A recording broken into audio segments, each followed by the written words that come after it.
The second part of maintaining this is pulling and inspecting the foot valve.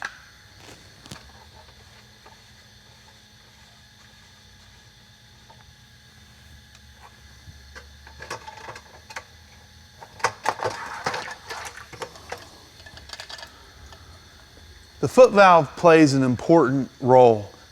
First, it keeps the tank from overfilling when the brine tank's refilled by the softener automatically.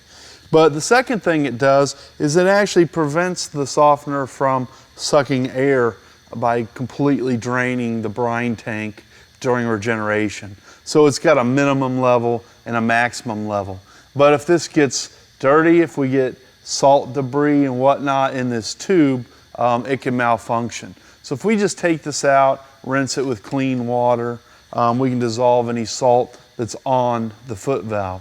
Secondly, we can actually take a hose and put it inside the foot valve tube and just allow it to run for a while, maybe while dissolving some salt to clean out the brine tank. And that'll just dissolve any salt that's migrated into or accumulated in this tube. And that's just going to make sure that everything on this end of the softener is working properly so that the rest of the softener can do its job.